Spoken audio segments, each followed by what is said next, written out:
Video Games and Learning by Michael Saretsky.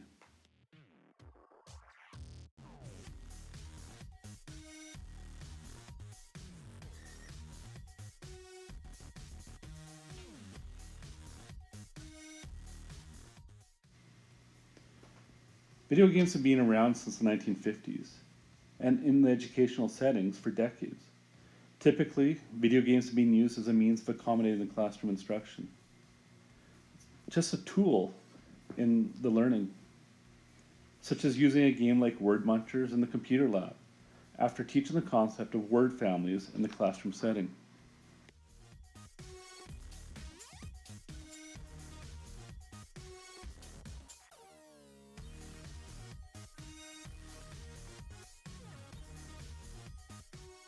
In his book, Boys and Girls Learn Differently, author Michael Gurian states that teachers need to start making technology equal, stopping the male domination of the computers, especially in schools where there is not a one-to-one ratio of students to computers or other technology. He further argues that teachers need to use games to teach different concepts in the classroom. Although he may not be talking about video games directly, this could be one avenue in using games for teaching. Another concept he strongly believes in is the need to start teaching media literacy.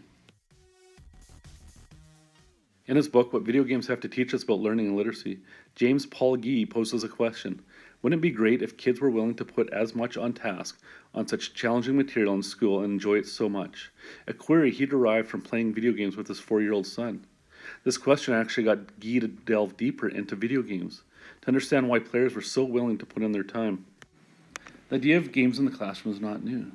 In his paper, Video Games in Education, Kurt Squire argues that with the advancement of technology, more studies should be done to explore how present-day classrooms can use video games or utilize video games to teach.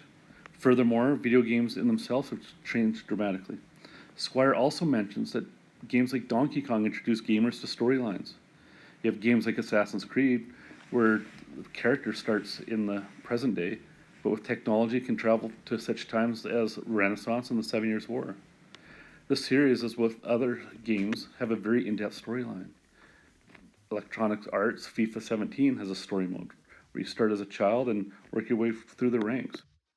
Interestingly, in Gee's research, he observed that learning theories in what he calls good video games and cognitive studies are very similar.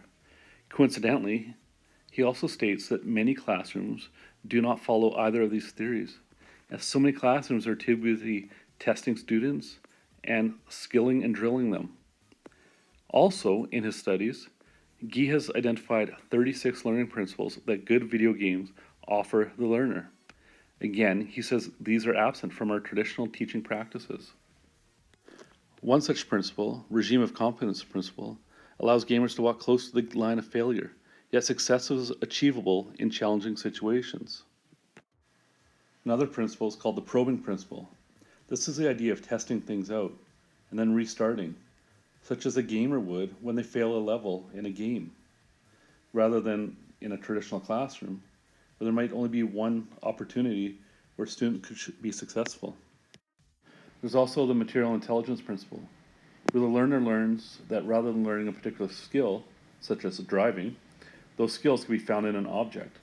With the advancements of technology, one can see why this would be an important principle to grasp.